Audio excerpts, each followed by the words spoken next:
الحمد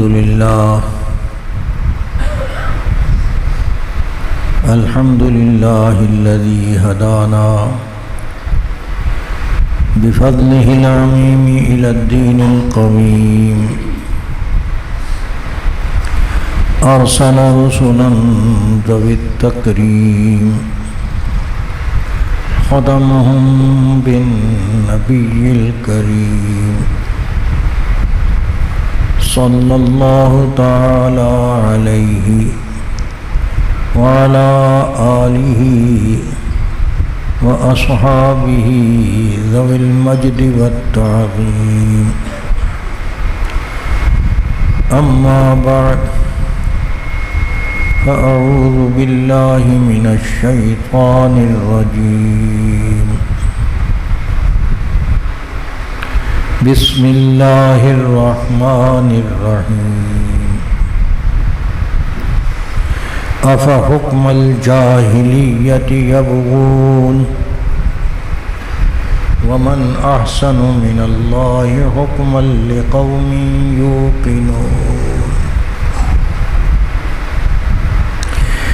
يا أيها الذين آمنوا لا تتخذوا اليهود والنصارى أولياء بعضهم أولياء بعض ومن يتولهم منكم فإنه منهم إن الله لا يهدي القوم الظالمين فترى الذين في قلوبهم مرض يقولون نخشى أن تصيبنا دائرة وعسى الله أن يأتي بالفتح أو أمر من عنده فيصبحوا على ما أسروا في أنفسهم نادمين إلى آخر الركوع. آمنت بالله صدق الله مولانا العظيم وبلغنا رسوله النبي الكريم ونحن على ذلك لمن الشاهدين والشاكرين والحمد لله رب العالمين. وقال سيدنا رسول الله صلى الله عليه وسلم الدين النصيحة أو كما قال صلى الله عليه وسلم. صدق رسوله النبي الكريم ونحن على ذلك لمن الشاهدين والشاكرين والحمد لله رب العالمين.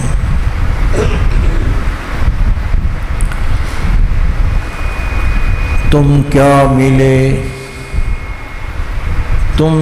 ملے کہ دولت ایمان مل گئی.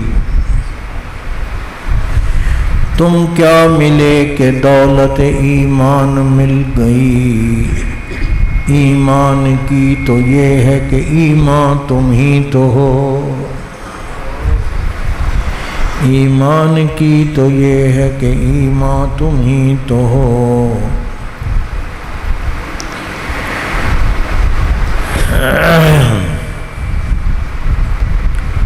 اللہم صلی علی محمد وعلی آل محمد کما صلیت علی ابراہیم وعلی آل ابراہیم انک حمید مجید. حضرات علماء کرام، معزز طلباء اعزام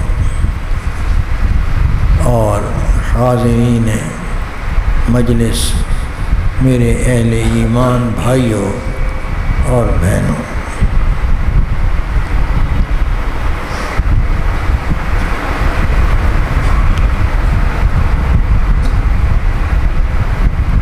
اللہ تعالیٰ نے ہم پر بے شمار نعمتیں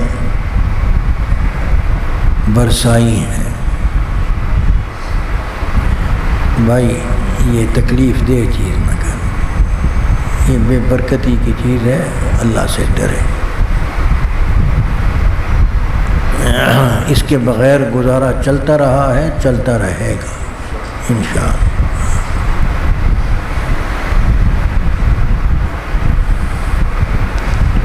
اگر ہم اللہ کی نعمتوں کا شمار کریں تو اللہ خود فرماتے ہیں کہ وَإِن تَعُدُّوا نِعْمَةَ اللَّهِ لَا تُحْصُوهَا، تم نہیں گن سکو گے، اور بالکل نہیں گن سکو۔ لیکن سب سے بڑی نعمت جو اللہ نے ہم کو عطا کی ہے وہ حضور نبی کریم صلی اللہ علیہ وسلم کی امت میں سے ہونا ہے۔ اور خود حضور صلی اللہ علیہ وسلم نے پوری انسانیت کو خطاب کرتے ہوئے یہ ارشاد فرمایا، انا رحمت مہدات، کہ میں اللہ کی طرف سے بندوں کی طرف ایک تحفہ ہوں بصورت رحمت کا ایک تحفہ۔ بڑی ہی ناشکری کی بات ہوگی اگر ہم اس نبی کو نبی مانتے ہوئے بھی اس کے حکم سے سرتابی کریں اور اس کی سنتوں کو ٹھکرا کر جاہلوں کے طریقے کو اختیار کریں۔ اللہ تبارک و تعالی سابقہ امتوں کے تذکرے کر کے یہی نوحہ ہمارے سامنے کرتے ہیں اور فرماتے ہیں کہ افحکم الجاہلیت یبغون، افحکم الجاہلیت یبغون، کہ یہ جاہلیت کا حکم ماننا چاہتے ہیں، اسی کی پیروی کرنا چاہتے ہیں، اور نہیں سمجھتے کہ جو ہم نے بھیجا ہے حکم اس سے بہتر حکم کس کا ہوگا۔ وَمَنْ أَحْسَنُ مِنَ اللَّهِ حُكْمًا لِقَوْمٍ يُوقِنُونَ، اس قوم کے واسطے کہ جو یقین رکھتی ہے اللہ کی ذات پر۔ میرے دوستو، ایمان کی روح یقین ہے، یقین ہے۔ یقین دلائل کا محتاج نہیں ہوتا، اور یقین ہی اصل ایمان ہے۔ ہماری یقین کی کمی نے ہمیں بدعملی کا شکار کر دیا۔ یہ افحکم الجاہلیت یبغون، یہ اللہ فریاد کر رہے ہیں اور حضور سے پوچھتا یہ یہی چاہتے ہیں یہود اور نصارہ۔ لیکن آج ہم اگر اس آیت کے بعد جو رکوع آیا ہے، پورا رکوع اس کو پڑھیں تو بالکل ایسے معلوم ہوتا ہے کہ اللہ تبارک و تعالی ہمیں دیکھ کر یہ ارشاد فرما رہا ہے، بالکل ہمارے حالات پر فٹ آتا ہے کہ ہم دن میں 5 مرتبہ مسجد میں جاتے ہیں۔ اللہ جن کو توفیق دیتا ہے وہ جاتے ہیں، جو نہ جا سکیں وہ شرمندہ ہوتے ہیں، گھر میں پڑھتے ہیں۔ لیکن پھر بھی نماز کی، چاہے فرض ہو، چاہے سنت ہو، چاہے نفل ہو، اس کے اندر یہ اللہ سے دعا ضرور کرتے ہیں۔ سورہ فاتحہ پڑھتے ہیں کہ نہیں پڑھتے؟ تو سورہ فاتحہ میں ہم کیا پڑھتے ہیں؟ اللہ سے مانگتے ہیں اہدنا الصراط المستقیم، اللہ ہمیں سیدھا راستہ دکھا دے، راستہ ان لوگوں کا کہ جن پر تیرا انعام ہوا ہے، تو نے انعام فرمایا ہے۔ اور ان پر تیرا غصہ نہیں، تیرا غضب نہیں ہوا، اور وہ گمراہ بھی نہیں ہوئے، ہمیشہ سیدھے راستے پر رہے، ہمیں ان کا راستہ دکھا۔ تو مفسرین نے غیر المغضوب کی تفسیر میں فرمایا کہ مغضوب علیہم یہ یہود ہیں، اور گمراہ یہ نصارہ ہے۔ تو گویا ہم ہر نماز کی ہر رکعت میں اللہ جل شانہ سے نہایت مناجات کی حالت میں، نہایت قرب کی حالت میں یہ دعا کرتے ہیں کہ اللہ ہمیں سیدھے راستے پر رکھ، اور منعم علیہم کے راستے پر رکھ، جن پر تیرا انعام ہوا ہے اور مسلسل رہا ہے وہ انعام، اور ان کے سوا اوروں کی راستہ نہ دکھا۔ لیکن ہماری غفلت کی انتہا ہے کہ جو ہی باہر نکلتے ہیں اپنے گھروں میں جاتے ہیں، گھروں کو دیکھیں، بازار کو دیکھیں، جب سارا انہی کے طریقے پر چل رہے ہیں، معاشرہ جیسے دھکیلا جا رہا ہو ان کے راستے پہ۔ اور آج سے 1450 سال پہلے ہمارے پیغمبر صلی اللہ علیہ وسلم نے ایک پیش گوئی فرمائی تھی، اور یہ فرمایا تھا کہ تم یہود اور نصارہ کے نقش قدم پر چلو گے، یہاں تک کہ جس جگہ پر وہ پاؤں رکھیں گے تم بھی وہی پاؤں رکھو گے۔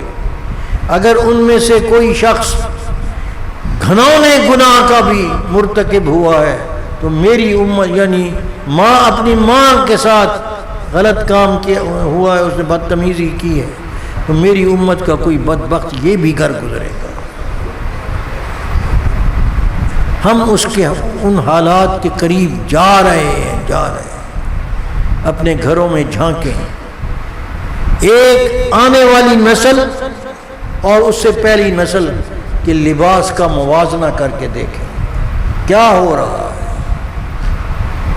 اور یعنی کس حد تک پہنچ چکی ہے۔ نظر بچانا چاہے آدمی نہیں بچا سکتا، کیا کرے؟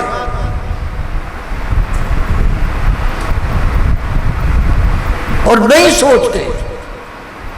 نہیں سوچتے۔ وہ پردہ دور کی بات تھی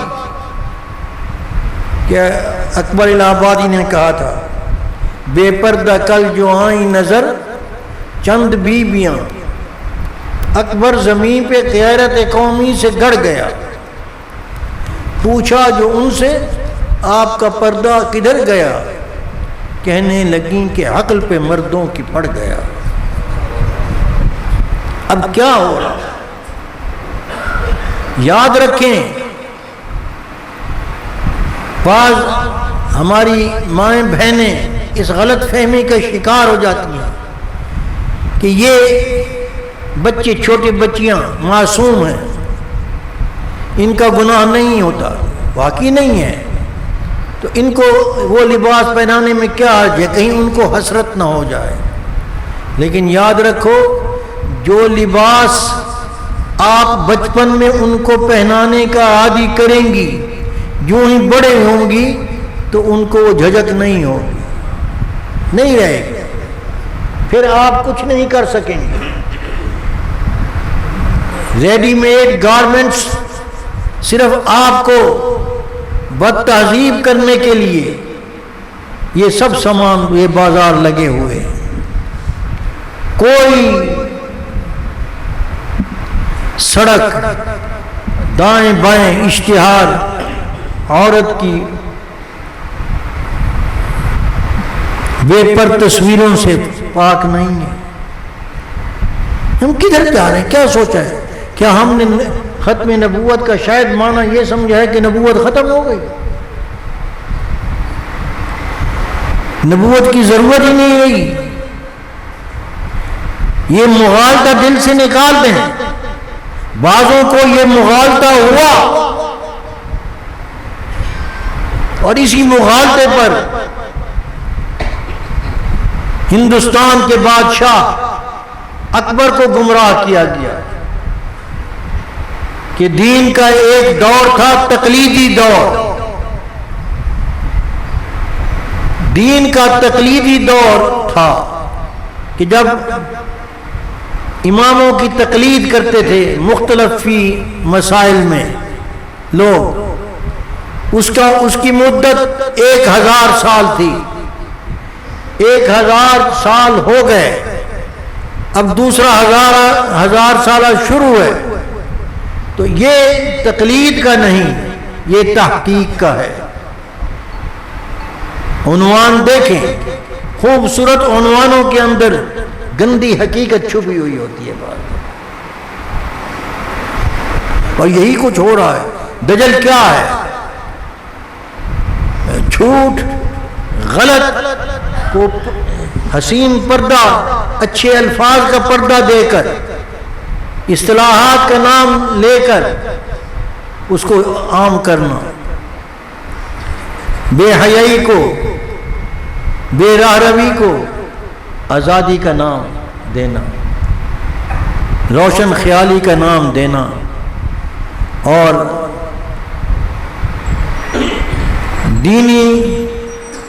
دینی دائرے کے اندر، شرافت کے دائرے کے اندر زندگی کو گزارنے کا، حیا سوز مناظر سے بچنے کا نام تنگ نظری، گھٹا ہوا ذہن، یہ ہماری اختراعات ہیں.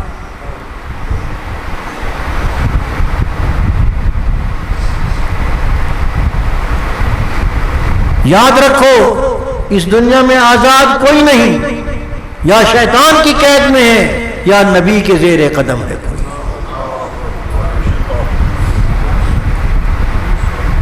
اور جو شیطان کی قید میں آتا ہے وہ اس کو نچاتا ہے. دو ہی جاندار، دو مخلوقی آسمان سے اتری، آدم اور ابلیس. ایک خیر کا نمائندہ بن کر خلافت عرضی کا تاج پہن کر آیا، اور ایک راندہ درگاہ مردود ہو کر گمراہی کا گویا سرکردہ بن کر آیا، اور اللہ کی بارگاہ میں گستاخی کرنے کا پروانہ لے کر آیا کہ میں کروں گا اور مجھے تاکہ کچھ دی جائے، میں اسے بدلہ لوں گا. اللہ نے فرمایا کر، جو کچھ کرنا ہے کر لے. اللہ نے بھی اس کو چھوٹ دی. کیوں دی؟ آدمی کے مراتب کو بلند کرنے کے لیے کہ یہ اس کو گناہ پر اکسائے گا. آدمی کو گناہ کی طاقت دی میں نے، لیکن یہ حق اور باطل کی تمیز، اس کو فرقان بھی دے دی، نبوت کا نور بھی دے دیا، نور نبوت بھی دے دیا. اب اس کو سامنے رکھ کر اپنی خواہشات کو روند کر وہ حق کے راستے پر چلے گا، اس کا مرتبہ بلند ہوگا یہاں تک کہ ملائکہ سے بھی بڑھ جائے گا. یہ اسی وجہ سے کہ اس کے اندر شر کی قوت ہے، وہ کر سکتا ہے برائی.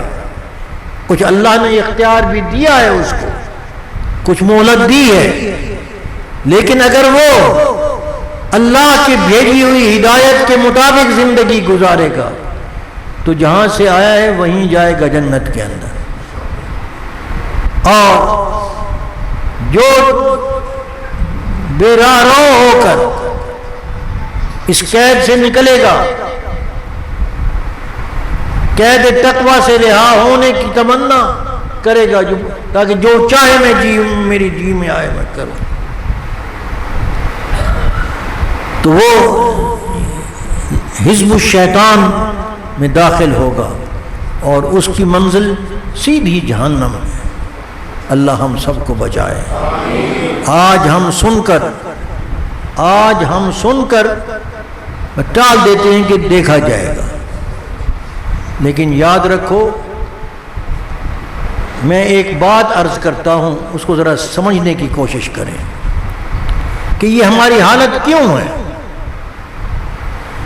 حضور صلی اللہ علیہ وسلم کا فرمان ہے کہ الناس علی دین ملوک، لوگ اپنے بادشاہوں کے طریقے پر چلا کرتے ہیں. دولت اور طاقت جس کے پاس ہوتی ہے دنیا اس کے پیچھے اس کی طرف متوجہ ہوتی ہے،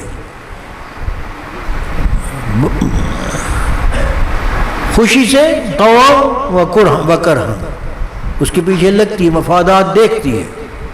یہ شب و روز ہم دیکھ رہے ہیں، لیکن اب ہمارے بظاہر بادشاہ وہ چلے گئے جن کی اتباع ہم آج تک کر رہے ہیں، وہ گئے لیکن وہ ہمارے ساتھ ایک ہاتھ کر کے گئے، اور ان کے اس ہاتھ کو ہم سمجھ نہیں رہے۔ وہ ہاتھ کیا ہے کہ ہمیں خوشنما الفاظ،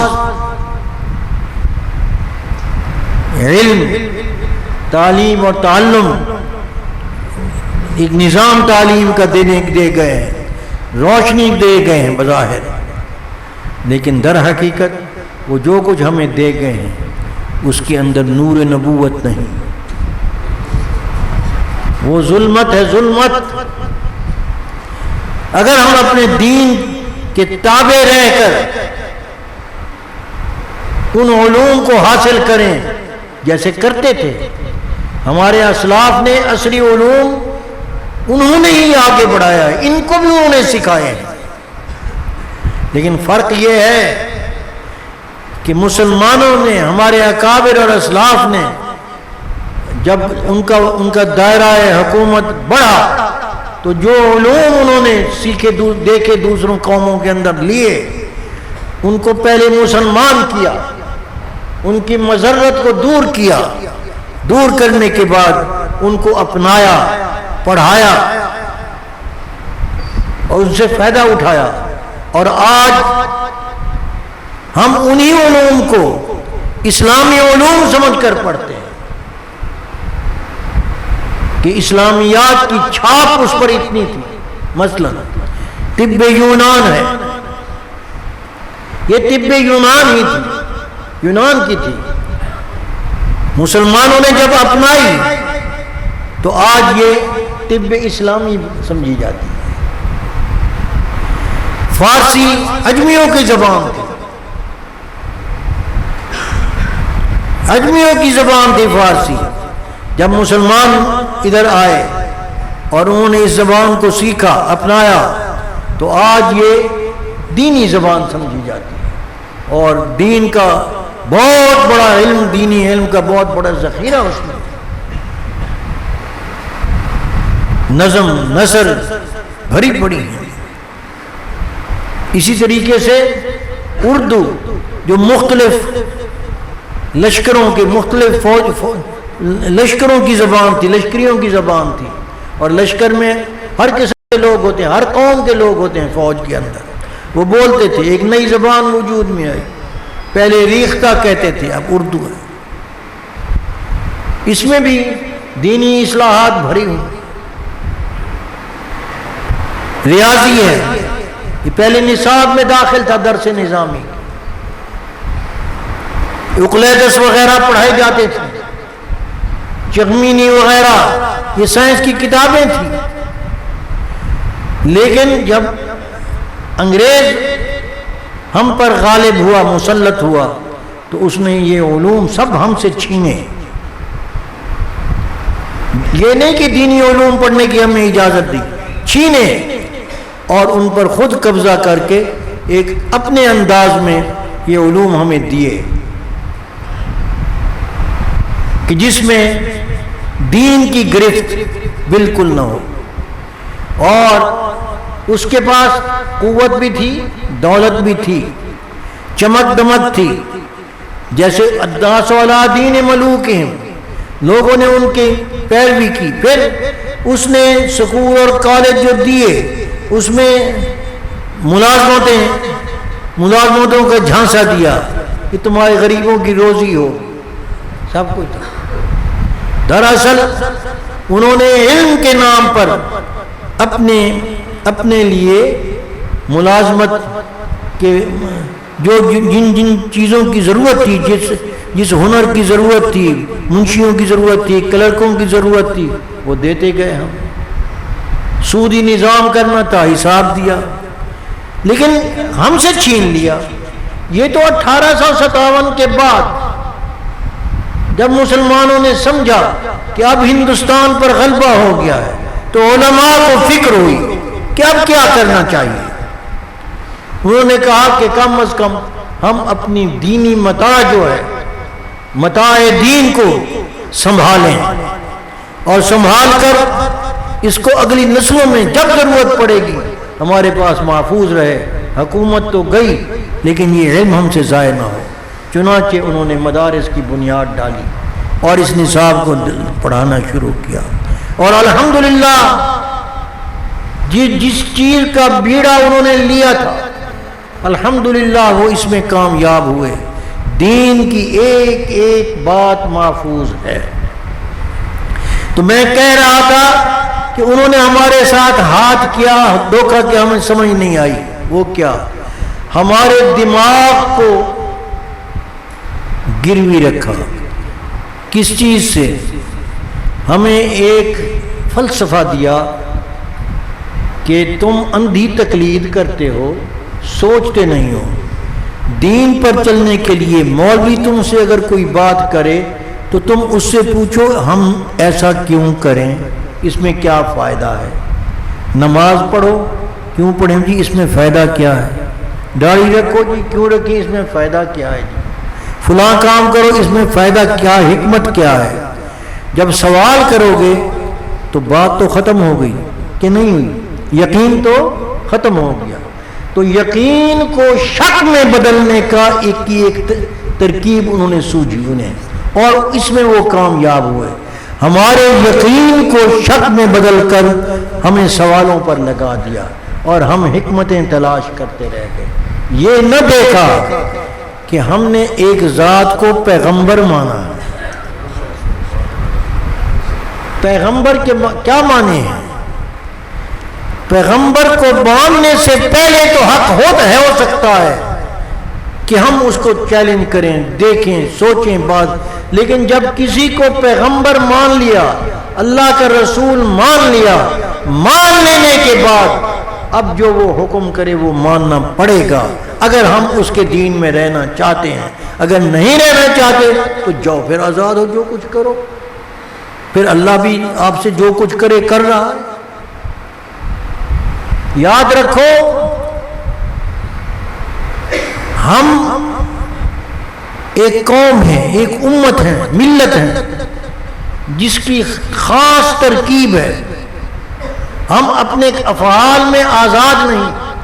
ہمارے پاس نور نبوت ہے اور یہ آخری، لاسٹ اینڈ فائنل، آخری اور حتمی ہدایت ہے جو اللہ کی طرف سے بندوں کو آئی ہے، جو اللہ کی طرف سے بندوں کو آئی ہے اور اس کو زوال نہیں ہے، محفوظ رہے گی قیامت تک. تو ہم نے یہ سمجھا کہ نبوت ختم ہو گئی، اب عقل کی ضرورت ہے. حالانکہ بات نہیں، یہ نہیں ہے بات، بلکہ یہ ہے کہ اللہ نے آخری نبی بھیج کر نبوت کو حضور صلی اللہ علیہ وسلم کی امت کے لیے ہمیشہ کے لیے قائم کر دیا کہ اب حضور ہی کی نبوت چلے گی قیامت تک. اور اس کو شریعت ایسی کامل عطا فرمائی کہ کسی نبی کے آنے کی اب ضرورت نہیں رہے گی، اور اس کی حفاظت کی ذمہ داری خود اپنے لیے لے لی، اپنے سر لے لی کہ انا نحن نزلنا الذکر وانا له لحافظون، کہ بے شک ہم نے نازل کیا اس ذکر کو اور ہم ہی اس کی حفاظت کرنے والے ہیں. اور اللہ نے حفاظت فرمائی. دیکھ لیجئے جتنا عرصہ ہو گیا حضور صلی اللہ علیہ وسلم کی وصال مبارک کو، 1400 سال سے زائد عرصہ ہو گیا. نبی جو چیزیں دو حضور نے چھوڑی تھیں اس امت کے لیے، اس امت کے دین کی حفاظت کے لیے، حضور صلی اللہ علیہ وسلم نے اپنا فرض منصبی ادا کرتے ہوئے دو چیزیں ہمارے لیے چھوڑی اور ہمیں بتلایا کہ میں دو چیزیں تم میں چھوڑ کر جا رہا ہوں. جب تک ان کے ساتھ قائم رہو گے، ان کے ساتھ وابستہ رہو گے، اس سے چمٹے رہو گے، کبھی گمراہ نہیں ہوگے۔ اور ان دو چیزوں میں کسی تیسری شخصیت کا نام نہیں لیا، وگرنہ پہلے انبیاء کی سنت یہ تھی کہ وہ جب جانے لگتے تھے اپنے امتیوں کو کسی شخصیت کا حوالہ دے جاتے تھے، اب اس کے پاس جانا، وہ آنے والا ہے میرے پاس۔ چنانچہ اسی سلسلے میں حضور صلی اللہ علیہ وسلم کی خدمت میں سیدنا سلمان فارسی رضی اللہ تعالیٰ عنہ اپنے پیر و مرشد، اپنے استاد کسی اہل کتاب عالم نصرانی عالم سے انہوں نے یہ سب پڑھا۔ جب وہ جانے لگے تو انہوں نے کسی دوسرے کا نام دیا، میرے بعد اس کے پاس جانا۔ جب اس کے پاس رہے وہ جانے لگے تو ان سے انہوں نے پوچھا اب میں کہاں جاؤں؟ کہا اب اور کوئی نہیں، اب ایک نبی آخر الزمان ظاہر ہونے والا ہے، وہاں فلاں شہر میں ہوگا، وہاں چلے جاؤ۔ جب آئے تو وہ کھجوروں کی سرزمین ہوگی، وہاں جاؤ تو ان سے ملاقات کرو، اگر ملا ہو جائے تو اس کے دین کو اپنا لینا۔ حضور صلی اللہ علیہ وسلم نے یہ انبیاء کی کسی نبی کی آنے کی خبر نہیں دی، ہاں عیسیٰ علیہ السلام کے تشریف آوری کی خبر دی، لیکن اس حیثیت سے دی کہ وہ نبی پہلے سے ہیں، ان کو نبوت پہلے ملی ہوئی ہے، وہ تشریف لائیں گے، لیکن وہ اپنی نبوت پر عمل نہیں کریں گے، میری شریعت پر عمل کریں گے، میری شریعت پر عمل کریں گے۔ اور ان کو اس لیے اٹھایا گیا تاکہ ایک دعا اللہ نے عہد لیا تھا انبیاء سے، وَإِذَا أَخَذَ اللَّهُ مِيثَاقَ النَّبِيِّينَ، کہ نبیوں سے عہد لیا تھا کہ اگر تمہارے پاس کوئی کتاب، ہم نے تمہیں کتاب دی ہے، حکمت دی ہے، پھر تمہارے پاس ایک رسول آئے گا جو تمہاری تصدیق کیا کرے گا، وہ اگر تم اس کا زمانہ پاؤ تو اس پر ایمان لانا اور اس کی مدد کرنا۔ اب انبیاء نے اس پر عہد دیا تھا، عہد کیا تھا کہ اگر ہم نے پایا تو ہم ضرور کریں گے، اور اللہ کو گواہ بنایا تھا، فرشتوں کو گواہ بنایا تھا۔ تو جب اسی سلسلے جب حضور تشریف لائے تو اب وہ نبوت وہ عہد ہوا تھا، اب اس پر عمل درآمد بھی کسی نے کرنا تھا کہ نہیں، تو اللہ تبارک و تعالیٰ نے حضرت عیسیٰ علیہ السلام کو خاص انداز میں پیدا فرمایا کہ ان کے ماں بشر تھی اور ابوت والا باپ کوئی نہیں تھا، انسان نہیں تھا کوئی۔ اللہ نے اپنی روحانیت، اپنے ایک روح اپنی طرف سے بھیجی اور اس طریقے سے ان کو پیدا فرمایا بغیر باپ کے، تاکہ ان کی زمین پر رہنے کے لیے بھی ان کے پاس نسبت ہو اور آسمان پر رہنے کے لیے بھی ان کی پیدائش میں اس ماحول میں بھی وہ رہ سکیں، نورانی ماحول میں۔ چنانچہ وہ رہے اور آئے، حضور صلی اللہ علیہ وسلم کی خدمت میں آئیں گے، تشریف لائیں گے، آپ کے دین پر ایمان لائیں گے، آپ کی شریعت کو جاری فرمائیں گے، دین کامل کو، اور جس چیز میں آپ اجتہاد فرمائیں گے وہ اللہ کے رسول نے وہ بھی ہمیں بتا دیا کہ جزیہ اٹھائیں گے، شراب کو حرام قرار دیں گے اور خنزیر کو قتل فرمائیں گے، یہ فرمایا سب کچھ۔ تو میرے دوست عرض کرنے کا مطلب یہ ہے کہ ہمارے حضور صلی اللہ علیہ وسلم کو اللہ نے آخری کتاب، آخری نبی بنا کر بھیجا کہ اب قیامت تک کے لیے کوئی اور کسی اور کی ضرورت نہیں ہوگی، اور اسی دین کی حفاظت کے لیے آپ کو صحابہ کی جماعت عطا فرمائی، ایسی پاکیزہ، ایسی مستحکم جماعت کہ جو پہلے کسی کو نصیب نہیں ہوئی۔ اللہ نے صحابہ کرام کو حضور کو عطا فرمایا تاکہ یہ اس دین کو، اس کے عمل کو اور اس کے نور کو آگے پھیلانے والے ہوں اور ان کے شاگرد در شاگرد قیامت تک قائم رہیں۔ تو میرے دوستو، اب جب رسول اللہ صلی اللہ علیہ وسلم کی حیثیت اب ایسے ہے کہ یہ آخری نبی ہے اور جو کچھ آپ ارشاد فرمائیں گے اس کی تصدیق اور تائید اس کے پیچھے 1,24,000 پیغمبروں کی تائید اور تصدیق بھی ہوگی ساتھ، اکیلی ان کی نہیں۔ اور یہ سارے سچے تھے، سارے متفق تھے، اور ان سچوں کی گواہی میں اللہ کا رسول نے ہدایات دی ہیں۔ تو میرے دوستو، ایک کا انکار، حضور کے قول کا انکار ان سب کا قول کا انکار ہوگا، یاد رکھنا۔ ہمیں کسی اور دلیل کی ضرورت کیا ہے؟ کوئی مسئلہ ہو، حضور صلی اللہ علیہ وسلم کے مسئلے پر، آپ کے حکم پر عمل کریں۔ تو میں یہ عرض کر رہا تھا کہ بادشاہت، جب ہم غلامی کی حالت میں تھے تو ہمارے ذہن بادشاہت سے مرعوب تھے ان کی، اور نبوت کا چہرہ اوجھل ہو گیا تھا۔ پھر تعلیم بھی ہم سے دور کر دی گئی، تو نتیجہ کیا نکلا؟ ہم عمل کرتے وقت ان کو دیکھتے ہیں، اور رسمی طور پر پیدائشی اعتبار سے مسلمان ہیں ہم سمجھتے ہیں کہ مسلمان بس اسی کو کہتے ہیں، چلو گناہ گار ہی صحیح۔ لیکن یاد رکھو یہ بات درست نہیں، نتیجہ پھر یہی نکلے گا کہ جو کام اس امت کو جس کام کے لیے کھڑا کیا گیا تھا، اللہ نے اس کام کی بھی تفصیل فرما دی کہ کنتم خیر امت اخرجت للناس تأمرون بالمعروف وتنہون عن المنکر وتؤمنون باللہ، کہ تم، یہ صحابہ کو خطاب ہے، کہ تم امت کا بہترین حصہ ہو،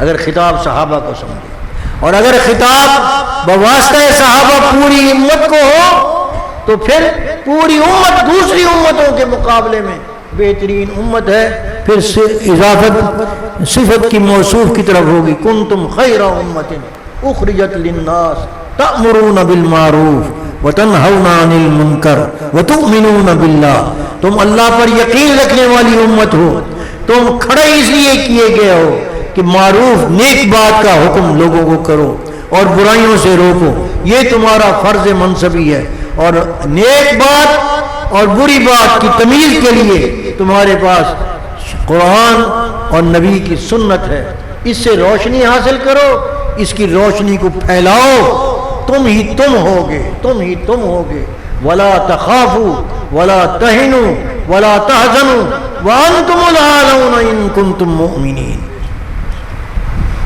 ہم اس تعلیم کو لے کر نکلیں، پیغمبر کی تعلیم کو لے کر نکلیں، اور دنیا کو بتائیں کہ اس علم کے بغیر اندھیرا ہے، ہم لینے والے نہیں، ہم دینے والے ہیں۔ قرآن خود کہتا ہے وَلَوْ آمَنَ أَهْلُ الْكِتَابِ لَكَانَ خَيْرًا لَهُمْ مِنْهُمُ الْمُؤْمِنُونَ وَأَكْثَرُهُمُ الْكَافِرُونَ۔ اگر اہل کتاب بھی اگر ایمان لائے تم پر، اسی دین پر، تو یہ ان کے لیے بہتر ہوگا، اسی سے۔ لیکن اگر نہیں آتے، تمہاری مخالفت کرتے ہیں، تو اللہ ہمیں بتاتے ہیں اس خبر پر یقین رکھو، لن یضرکم الا اذى، تم اپنے منصب پر، اپنے مقام پر قائم رہو، کتاب و سنت، دائیں ہاتھ میں اللہ کا کلام، بائیں میں حضور صلی اللہ علیہ وسلم کی سنت اور طریقہ اپنے سلف صالحین کا لے کر چلو، دنیا تمہارے قدموں کے اندر آئے۔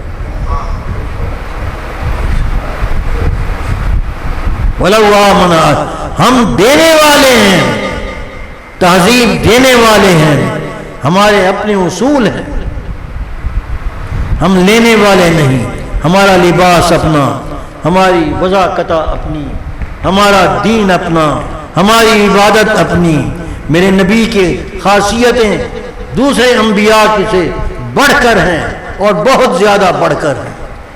اللہ نے حضور صلی اللہ علیہ وسلم کو ختم نبوت کا تاج دے کر یہ مقام عطا فرمایا ہے کہ کہیں اگر کسی میدان میں بالفرض 1,23,999 پیغمبر اکٹھے ہو اور ایک طرف حضور کی ذات ہو، کسی بات پر آپ کوئی حکم دے دیں، ایسا ہوگا نہیں، کیونکہ کوئی نبی کسی دوسرے نبی کی مخالفت نہیں کرتا۔ لیکن اگر کہیں اختلاف رائے ہو بھی جائے بالفرض، تو حضور صلی اللہ علیہ وسلم کی بات کو ترجیح دی جائے گی، دوسروں کی طرف دیکھے گا بھی کوئی نہیں، بلکہ وہ خود حضور صلی اللہ علیہ وسلم کی اتباع کریں گے۔ حضرت عمر رضی اللہ تعالیٰ عنہ، مشہور واقعہ ہے، تورات کا نسخہ لے کر حضور کی خدمت میں حاضر ہوئے۔ حضور صلی اللہ علیہ وسلم پوچھا یہ کیا ہے؟ کہا تورات ہے۔ آپ پڑھ کر کوئی سنانے لگے تو چہرہ انور پہ تغیر آیا، صدیق اکبر بھانپ گئے، ارشاد عرض کی گئی او عمر، حضرت صدیق اکبر نے عمر کو خطاب فرمایا، او عمر دیکھتا نہیں کہ حضور کو ناگواری ہو رہی ہے؟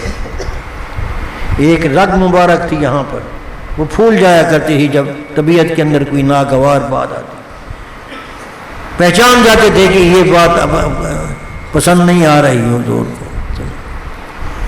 تو حضرت عمر نے فوراً رک کر، ابھی کچھ کہا نہیں، بس اتنی بات صدیق اکبر نے کہی تو فوراً فرمایا رضیت باللہ ربم وبالاسلام دینوں وبمحمد صلی اللہ علیہ وسلم نبی و رسول۔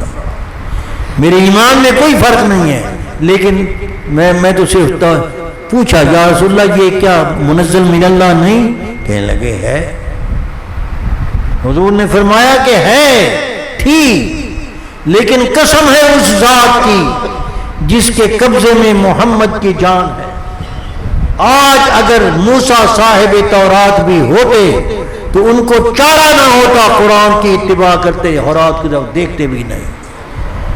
میرے دوستو، جب بات یہ ہے کہ پیغمبر اپنی کتاب کو چھوڑ دیں، اگر حضور کو دیکھ لیں، حضور کی اتباع کریں، ہم حضور کو چھوڑ کر اس امت کے بدماشوں اور مجہول النسب لوگوں کی اتباع کے اندر حضور کی سنتوں کو پامال کرتے ہیں اور شیشے میں دیکھتے ہیں کہ ہم خوبصورت لگ رہے ہیں کہ نہیں لگ رہے ہیں۔ یہ کیا ہے؟ مقام نبوت اوجھل ہوتا جا رہا ہے۔ علماء کے ساتھ بیٹھو، سیرت کی کتابیں پڑھو، حضور صلی اللہ علیہ وسلم کو پہچانو، اپنے آپ کو پہچانو کہ حضور کے توسط سے ہمیں کیا کیا ملا ہے، ہمیں کیا کچھ ملا ہے۔ میں صرف ایک حدیث سناتا ہوں آپ۔ حضور صلی اللہ علیہ وسلم فرماتے ہیں کہ جب حضرت انس راوی ہیں اس حدیث کے، فرماتے ہیں کہ جب مجھے شب اسراء میں لے جایا گیا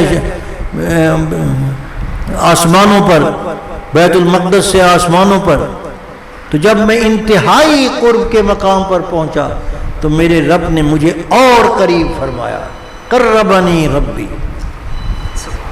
قربنی ربی، میرے رب نے مجھے اپنے قریب کیا، حتی کان کا قاب قوسین، یہاں تک کہ دو کمان کے جو دو سرے ہوتے ہیں اتنے کہ جب اس کو کھینچیں تو وہ قریب ہوتے ہیں، جب یوں کھینچتے ہیں تو وہ قریب ہوتے ہیں۔ اور یہ قرب ہونا یہ محاورہ تھا ایک عرب کے اندر ایک محاورہ تھا کہ جب دو قبیلوں کی صلح ہوتی تھی تو وہ اس طرح کمان کو پکڑتے اور دونوں کے امیر مل کر اس کو کھینچتے یہاں تک کہ وہ قریب ہو جاتے۔ یہ کنایا ہوتا کہ اب ہم اتنے قریب ہیں جتنے یہ دو کمانوں کے کونے، اور ہمارا جو تیر چلے گا تو وہ مشترکہ ہوگا، گویا ہمارا دشمن بھی ایک، ہمارا دوست بھی ایک ہوگا، ہماری صلح اور جنگ ایک ہوگی۔ یہ اس محاورے پر یہ ارشاد فرمایا کہ کان قاب قوس، انتہائی قرب ہوا میرا اور میرے رب کا، گویا یگانگت کا ایک انداز تھا۔ تو فرمایا کہ جب اتنا قرب ہوا تو اللہ نے مجھے خطاب فرمایا، حدیث کے الفاظ یوں ہیں کہ قال اللہ یا حبیبی یا محمد، اے میرے دوست اے محمد۔ میں نے کہا لبیک یا رب، میں نے کہا لبیک یا رب، میں میرے رب میں حاضر ہوں، میں بار بار حاضر ہوں۔ تو ارشاد فرمایا کہ اے محمد میں چاہتا ہوں کہ میں تمہیں آخری نبی بناؤں، میں تجھے آخری نبی بناؤں، کیا تجھے یہ بات غم میں تو نہیں ڈالے گی، رنجیدہ تو نہیں کرے گی؟ الغم کا ہذا، میں نے کہا لا یا رب نہیں۔ فرمایا اچھا میں نے تمہیں آخری نبی بنایا۔ پھر فرمایا تھوڑے سے وقفے کے بعد فرمایا یا محمد، یا حبیبی، یا محمد، اے میرے دوست، اے محمد صلی اللہ علیہ وسلم، میں چاہتا ہوں کہ میں تیری امت کو آخری امت بناؤں، میں تیری امت کو آخری امت بناؤں، تیری امت کو غم تو نہیں ہوگا؟ میں نے کہا نہیں یار۔ فرمایا اچھا جاؤ اپنی امت کو میری طرف سے سلام کہنا۔ اللہ کی قسم یہ الفاظ ہیں، اپنی امت کو میری طرف سے سلام کہنا اور ان سے کہنا کہ اللہ نے تم کو آخری امت بنایا ہے۔ کیا مطلب ہے اس کی جلوہ میں ہے کیا؟ معلوم ہوتا ہے کہ کوئی ایسا اونچا منصب ہے۔ کیوں؟ یہ معراج ہوئی اسی لیے کہ اللہ نے خصوصی تحفے عنایت فرمایا ہے اپنے حبیب صلی اللہ علیہ وسلم کو۔ کیوں؟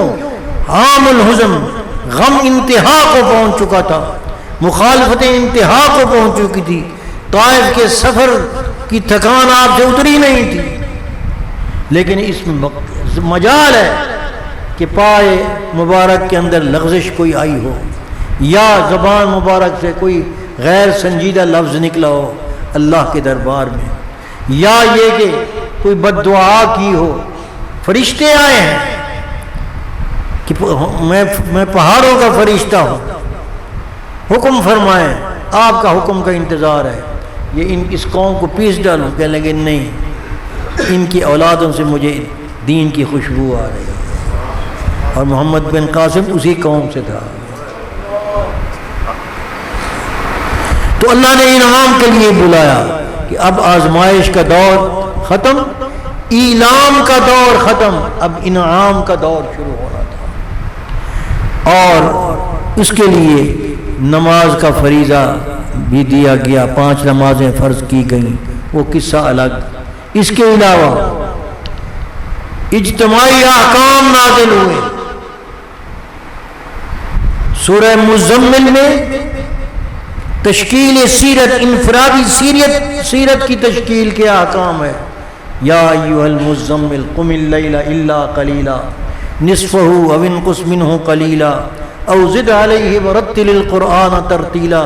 رات کو اٹھ، نماز پڑھ، قرآن پڑھ، ذکر کر، اسم ذات کا ذکر کر، مراقبہ کر، نفی اس بات کا ذکر کر، تبتل اختیار فرما، ہجرت کر، سوسائٹی سے علیحدگی اختیار کر، سارے احکام 9 احکام عطا فرمائے۔ اور مشائخ نے اپنے سلوک کی بنیاد اکثر نے اسی سورہ مزمل ہی کو پر رکھی، اس کو اصول بنایا ہے۔ حضرت شاہ عبدالعزیز رحمۃ اللہ تعالیٰ علیہ کی تفسیر میں دیکھ لیں، اس میں بہت کچھ لکھا ہے۔ اور اجتماعی احکام، وَقَضَىٰ رَبُّكَ أَلَّا تَعْبُدُوا إِلَّا إِيَّاهُ وَبِالْوَالِدَيْنِ إِحْسَانًا إِمَّا يَبْلُغَنَّ عِندَكَ الْكِبَرَ أَحَدُهُمَا أَوْ كِلَاهُمَا فَلَا تَقُل لَّهُمَا أُفٍّ وَلَا تَنْهَرْهُمَا وَقُل لَّهُمَا قَوْلًا كَرِيمًا۔ یہ سارے ہمسایوں کے حقوق، ذوی القربہ کے حقوق، بچوں کے قتل سے اپنے آپ کو محفوظ کرنا، انصاف کرنا، یہ سارے احکام 2 رکوع کے اندر، یہ اجتماعی احکام سارے نازل ہوئے۔ ریاست ملنی تھی، حکومت ملنی تھی، تو اللہ نے یہ بشارتیں دی ہیں، کیسر و کسریٰ کی فتح کی خوشخبریاں سنانی تھیں۔ تو یہاں پر ختم نبوت کا بھی اعلان ہوا۔ معلوم ہوا کہ اس کے اندر پوشیدہ کوئی بہت بڑا انعام ہے، تفصیل میں جاؤں تو الگ کام ہو جائے گا، مختصر صرف ایک دو باتیں عرض کر دیتا ہوں۔ وہ کیا؟ ایک بعثت عامہ،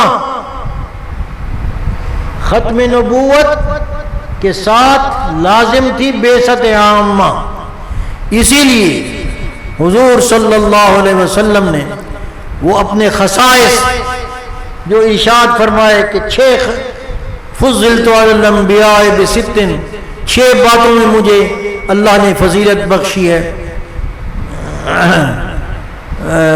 اعطیت جوامع الکلم، نصرت بالرعب، احلت لی الغنائم، جعلت لی الارض مسجدا وطہورا۔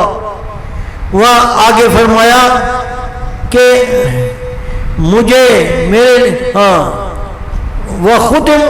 وبعثت الی الخلق کافۃ، وبعثت الی الخلق کافۃ، اور میں ساری مخلوقات پر نبی بنا کر بھیجا گیا ہوں، بعثت میری عام ہے۔ اور ساتھ یہ کہ ختم نبوت وختم بی النبیون، ان دو چیزوں کو اکٹھا کرنا۔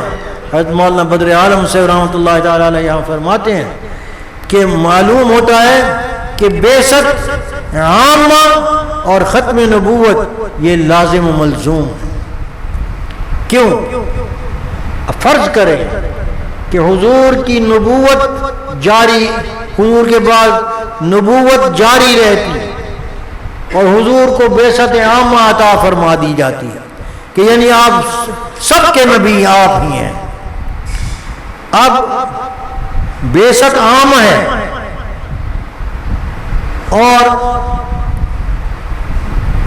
نبوت ختم نہیں ہوئی، تو معلوم ہوا کہ دوسرے نبی آئیں گے، جب آئیں گے تو وہ کس کی پیروی کریں گے؟ کس کی پیروی کریں گے؟ اگر حضور کو چھوڑ کر دوسرے ہی کرتے ہیں تو وہ دوسرا یا حضور سے ناقص ہوگا یا اکمل ہوگا۔ اکمل ہے نہیں، اللہ نے نفی فرما دی، اور ناقص ہوگا تو کامل کو چھوڑ کر ناقص کا کون اتباع کرتا ہے؟ اور اگر بعثت عام نہیں، صرف مسلمانوں کے یا عرب کے نبی ہوتے یا کچھ زمانے کے ہوتے یا کچھ علاقے کا آپ کو دیا جاتا تو نبوت ختم ہو جاتی۔ بعثت عام نہیں ہوئی لیکن نبوت ختم ہو گئی، تو حضور کے جو زمین جو ولایت تھی زمانی یا مکانی، اس سے باہر جو مخلوق تھی وہ نبوت سے محروم رہ جاتے، ان پر حجت عام کیسے ہوتی؟ تو اللہ نے اس لیے بعثت عام عطا فرمائی اور نبوت کو ختم فرمایا۔ اور اس کی حکمت کے بارے میں اللہ نے قرآن میں ایک خاص انداز فرمایا کہ میں نے نبی بھیجے پے در پے، انا اوحینا کے رکوع میں، جو امام بخاری رحمۃ اللہ علیہ نے بدء الوحی کے باب میں اسی آیت کو پیش کیا ہے، اسی آیت کو ترجمہ بنایا ہے۔ تو آگے رسلا مبشرین و منذرین لئلا یکون للناس علی اللہ حجۃ بعد الرسل وکان اللہ عزیزا حکیما، کہ میں نے مختلف نبی بھیجے جو عذاب سے ڈراتے بھی تھے اور جنت کی بشارت بھی دیتے تھے، پہلوں کی تصدیق بھی کرتے تھے، بعد والوں کی بشارت بھی دیتے تھے، تاکہ یہ آتے رہیں، ڈراتے رہیں مخلوق کو، گناہوں سے بچاتے رہیں، نیکیوں کی ترغیب کرتے رہیں، تاکہ اللہ کی حجت بندوں پر تمام ہوتی جائے، اور قیامت کے دن جو ملزم ہوں مجرم ہوں ان کا ٹرائل ہو تو عدل کا تقاضا یہی ہو کہ ان کو بھیجا جائے جہنم میں، اور جو جنت میں جائیں تو ان کا استحقاق مجروح نہ ہو، اور یہ ان کے لیے ہدایت کا راستہ موجود ہو۔ یہ وہ اللہ کا وعدہ تھا جو اللہ نے شروع میں اتارتے وقت حضرت آدم علیہ السلام کو کے ساتھ کیا تھا، اما یاتینکم منی ھدی فمن تبع ھدایا فلا خوف علیہم ولا هم یحزنون۔ دوسری جگہ فرمایا اما یاتینکم منی ھدی فمن اتبع ھدایا فلا یضل ولا یشقی، جو میری بھیجی ہوئی ہدایت کی پیروی کرے گا نہ گمراہ ہوگا نہ بدبخت ہوگا۔ گمراہی سے بچنا ہے، بدبختی سے بچنا ہے تو نور نبوت کی پیروی میں آ جاؤ۔ اور اس وقت خوش قسمتی سے اللہ نے ہمیں وہ نبی دیا جس سے بڑا کوئی نہیں، جس کی نبوت کبھی ختم نہیں، کبھی گہرائے گی نہیں، جس کا نور کبھی مان نہیں ہوگا، جس کا جو ایسا سورج ہے جو کبھی غروب نہیں ہوگا، سراج منیر کا لقب عطا فرمایا اللہ نے، تو وہ نبی ہمیں عطا فرمایا۔ اب ان کے بغیر ہدایت ہمیں نہیں مل سکتی، اور ہمارے ذمہ یہ ہے، اس ختم نبوت نے جہاں ہمارے سر کو بلند کیا ہے، وہاں ہمارے سر کو ذمہ داری سے بوجھل بھی کیا۔ کیا ذمہ داری؟ اب ہدایت کی شمع ہمارے ہاتھ میں، اگر ہم اس کو گل کر بیٹھیں یا گم کر بیٹھیں یا پسے دیوار رکھ دیں اس کو تاکہ نسیان کی زینت بنا دیں، تو انسانیت گمراہ ہوگی۔ کیوں؟ اس لیے کہ نور نبوت کے بغیر، نور وحی کے بغیر دنیا اندھی ہے، کوئی قانون نہیں، جنگل کا قانون ہے، جس کی لاٹھی اس کی بھینس، ظلم کوئی ظلم نہیں، ظالم کبھی غلطی نے کر ہی نہیں سکتا، ہر شخص فرعون ہے۔ ظہر الفساد فی البر والبحر کا جو سما ہے وہ اسی وجہ سے ہے کہ ہم نے اپنے فرض منصبی سے آنکھیں چرا لی ہیں، ہم مرعوب ہو گئے۔ اگر آج ہم کھڑے ہو جائیں، نور وحی کو ہاتھ میں رکھیں، کتاب و سنت کو لے کر اکابر کے طریق پر اپنے باطن کو، اپنے قلوب کو ذکر کے نور سے پاک کرتے ہوئے، برتنوں کو صاف کرتے ہوئے اس علم کو جگہ دیں، پھر دیکھیں گے نور کی کرنیں کس طرح ہمارے جسموں سے پھوٹ کر چار دانگے عالم کو منور کرتی ہیں۔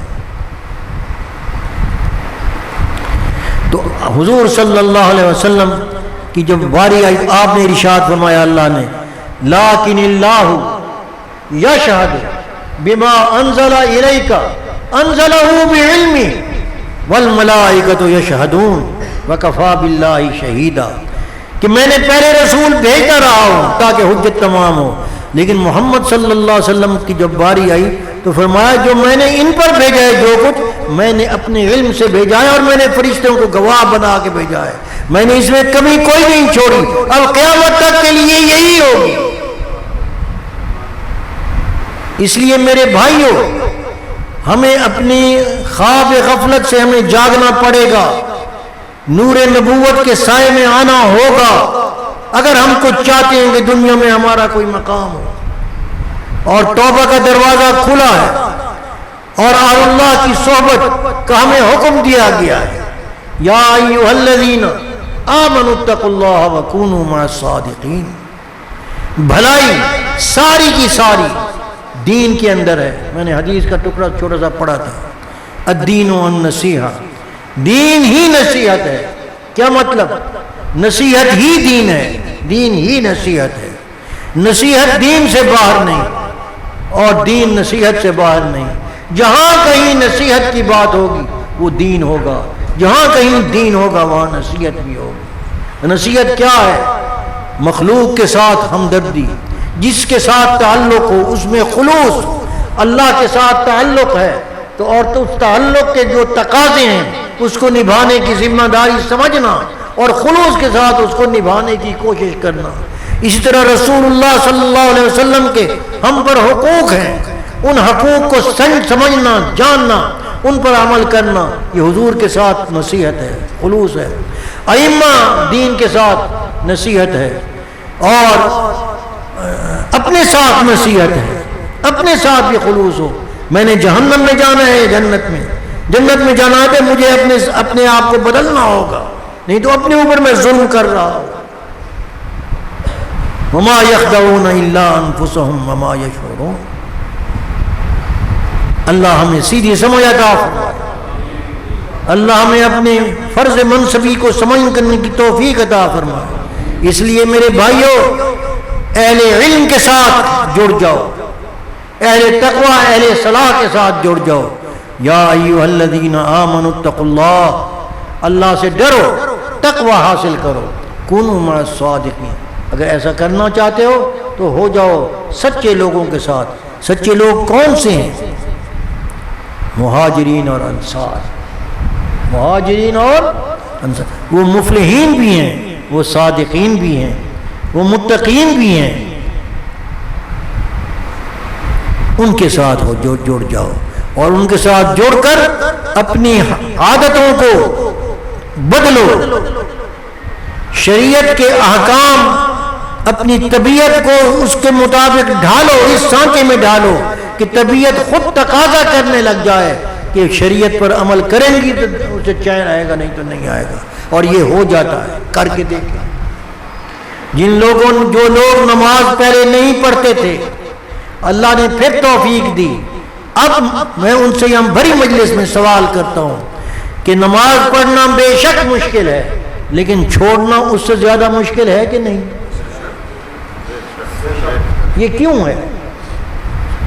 وگرنہ جب عادت نہیں تھی پہاڑ سے زیادہ بوجھل لگتا تھا نماز پڑھنا۔ وہ خدا یہ کہتا ہے وَإِنَّهَا لَكَبِيرَةٌ إِلَّا عَلَى الْخَاشِعِينَ، تو بہت بوجھل تھی، لیکن جب اللہ نے عادت ڈال دی، یہی حسن ہے اس شریعت کا، یہی اس کی زندہ ہونے کی دلیل ہے، اس شریعت کی نافع ہونے کی دلیل یہی ہے۔ شریعت کے ایک چھوٹے سے حکم، بظاہر بے ضرر سا حکم، 1 انچ اپنی سلوار کو ٹخنوں سے اوپر کر لو، اب یہ کوئی مشکل حکم تو نہیں ہے، لیکن نفس پر گراں ہے۔ کیوں گراں ہے؟ نفس سدھا ہوا نہیں، شریر گھوڑے کو انگلی سے ٹچ بھی کر دو تو وہ پھدک کر وہاں جا کرتا ہے، لیکن جب سدھ جائے تو 2 آدمی بیٹھ جائے اس کے اوپر، اب سدھا ہوا نہیں ہے۔ اور نفس پر سب سے مشکل چیز شریعت پر عمل کرنا ہے، اگر اس کی ہم نے تربیت نہ کی۔ حضرت مجدد صاحب رحمۃ اللہ تعالیٰ فرماتے ہیں کہ شریعت نازل ہی نفس کی مخالفت پر ہوئی ہے۔ کیوں؟ نفس کو اگر چھوڑ دیا جائے، اس کو شریعت کی لگام نہ دی جائے، تو وہ یہ نہیں کہ اللہ کی شرکت کا دعویٰ کرتا ہے، الوہیت میں اللہ کا شریک بنتا ہے، نہیں، بلکہ اللہ کی الوہیت کی نفی کر کے اپنی الوہیت کو لانا چاہتا ہے۔ افرائیت من اتخذ الہہ ہوا، اللہ اس حالت سے ہمیں بچائے۔ نفس کو پامال کرو، شریعت کے قوانین اس پر جاری کرو، اللہ کی رضا کے لیے چند دن محنت کرو، پھر دیکھو کہ جب شریعت اللہ رسول اللہ صلی اللہ علیہ وسلم کی سنت کا نور آپ کے اندر آئے گا تو آپ کی دنیا بھی دین بن جائے گا، یہ دنیا کو بھی دین بنا دے گا۔ کھانا اپنی بھوک مٹانے کے لیے آدمی کھاتا ہے، لیکن جب شریعت کے مطابق کھائے گا تو یہی کھانے کا ایک لقمہ نور بن جائے گا اس کا۔ پانی انسان اپنی پیاس بجھانے کے لیے پیتا ہے، لیکن اگر شریعت کے مطابق دائیں ہاتھ میں لے کر بسم اللہ کر کے پیے گا اور الحمدللہ کرے گا، 3 سانس میں پیے گا، کتنی نیکیاں ملی۔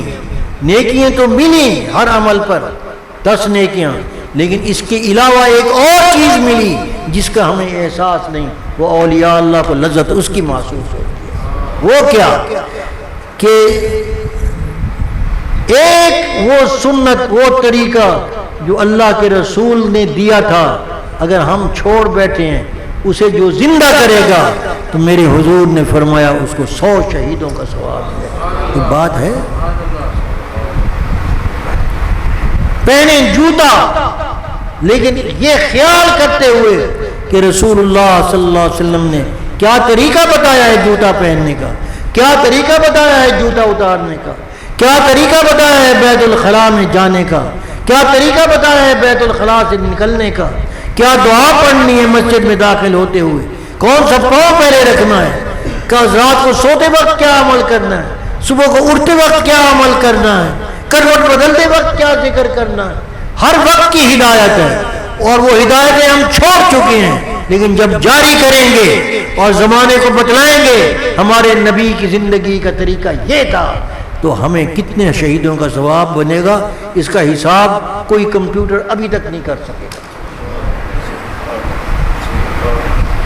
لیکن یہ جب اکاؤنٹ کھولے گا نا کھولے گا ایک انشاءاللہ کھولنا ہے. فَوَرَبِّ السَّمَاءِ وَالْأَرْضِ، خدا قسم کھا کر کہتا ہے کہ قسم ہے آسمان اور زمین کے رب کی، إِنَّهُ لَحَقٌّ مِثْلَ مَا أَنَّكُمْ تَنطِقُونَ، جیسے یہ فقیر اس وقت بول رہا ہے قیامت کا آنا بھی اس طرح حق ہے، آئے گا، یہ کھلے گا. اس وقت یا افسوس ہوگا یا خوشی ہوگا. تو صحابہ نے پوچھا کہ وہ یوم الحسرہ وانذرہم یوم الحسرہ، کہ ان کو ڈراؤ یوم افسوس کے دن سے. اس کا نام قیامت کے مختلف نام آئے ہیں، یوم الآزفہ، القاریہ، ملقاریہ، بہت سے نام آئے ہیں. ایک حسرت کا ہے یوم الحسرہ، یوم الدین کا نام یوم الحسرت بھی ہے. تو صحابہ نے عرض کی یا رسول اللہ گناہ گار اور جہنمی جو ہوں گے وہ تو حسرت کریں گے، اہل جنت بھی حسرت کریں گے؟ آپ نے فرمایا ہاں کریں گے کہ یتحسر لا یتحسر آل الجنت الا علی ساعت مرت بہم لم یذکروا اللہ فی، اہل جنت سوا اس گھڑی کے جو ان پر گزری اس حال میں کہ اس میں اللہ کا ذکر نہیں، کہ اللہ کو یاد نہیں کیا، اس حسرت پر اس غفلت پر حسرت کریں گے جب دیکھیں گے کہ ایک مرتبہ اللہ کا نام لینے والے کو کیا کچھ مل رہا ہے، تو کہیں گے کاش کہ ایک سیکنڈ بھی ایک گھڑی میں نے کیوں ضائع کی دنیا میں. لیکن اس وقت تلافی کی صورت نہیں ہوگی کوئی. ہاں اللہ کی رحمت کا دریا جوش میں آئے تو وہ کچھ بغیر کچھ پوچھے ہی بخش دے تو مہربانی، اس کو پوچھنے والا کوئی. تو میرے دوستو لیکن یہ یاد رکھو، یہ دل میں بٹھا لو، ہم مسلمان ہیں، ہم رسول اللہ کے غلام ہیں، اور یہ ہماری خوش قسمتی ہے. حضور صلی اللہ علیہ وسلم ہماری آئیڈیل ہیں. آپ انہی کو آئیڈیل بنائیں، انہی کی زندگی کو اپنانے کی کوشش کریں کہ ہماری کامیابی کا راز یہیں پر ہے. یہ اصول ہے، جس جگہ پر بٹوا گمتا تاجر لوگ کہتے ہیں بٹوا جتھے گواچ گئے لبدا ہی اٹھاؤں. ہمارا نقصان کہاں ہوا ہے؟ یہیں سے ہوا ہے کہ ہم نے اپنی گرفت حضور صلی اللہ علیہ وسلم کے ساتھ جو ہماری وابستگی ہے اس سے ہم نے غفلت برتی، ہم نے منہ دوسری طرف دیکھا، ہم نے پیٹ کو آگے کیا، دل کو چھوڑ دیا. دل کی آزادی شہنشاہی شکم سامان موت، فیصلہ تیرا تیرے ہاتھوں میں ہے دل یا شکم. اللہ تبارک و تعالی ہمیں اپنے آپ کو سمجھنے کی توفیق عطا فرمائے، اپنی شناخت ہمیں نصیب فرمائے، اور اپنی شناخت دنیا سے منوانے کا ارادہ اور عزم عطا فرمائے. اللہ کی قسم، اللہ کے دین کے ساتھ نکلو لے کر. اللہ وعدہ کرتا ہے وَلَا تَهِنُوا وَلَا تَحْزَنُوا وَأَنْتُمُ الْأَعْلَوْنَ إِن كُنتُم مُؤْمِنِينَ. اگر یقین نہ آئے تو عملی طور پر ذرا مغرب کو جھانک کے دیکھو، اندر کی بات اللہ جانتا ہے. بس اقول قولی ھذا واستغفر اللہ لی ولکم ولسائر. اللہ ہم کو بھی توفیق عطا فرمائے، ہم سب کو، اور کامل مسلمان بنائے، اور مرنے سے پہلے توبہ کی توفیق عطا فرمائے. موتو قبل ان تموتو، اب پر عمل کرنے کی توفیق نصیب فرمائے. التائب من الذنب کمن لا ذنب لہ، کہ جو گناہ سے توبہ کرنے والا ہے وہ ایسا ہے جیسے اس نے گناہ کیا ہی نہ. اللہ ہمیں توفیق عطا فرمائے. وصلی اللہ تعالی علی خیر خلقہ محمد. تو جو حضرات توبہ کرنا چاہیں اور ہم اجتماعی توبہ کر لیتے ہیں، شاید زندگی کی آخری رات ہو، کوئی پتہ نہیں. خلوص کے ساتھ اپنے رب کی بارگاہ میں توبہ کریں، صغائر کبائر ہر قسم کے گناہوں سے کپڑے سے کپڑا ملا لیں.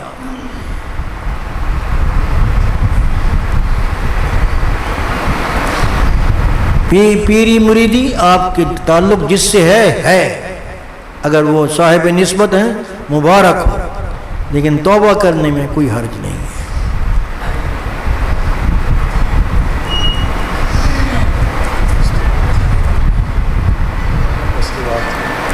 مستورات بھی اگر ہیں تو وہ بھی توبہ کریں۔ یہ فقیر خطبہ پڑھے گا اور وہ اس کو سنیں، اور اس کے بعد توبہ کے کلمات یہ فقیر دہرائے گا۔ میرے ساتھ اتنی آواز میں دہرائیں کہ یہ مسکین سن لے۔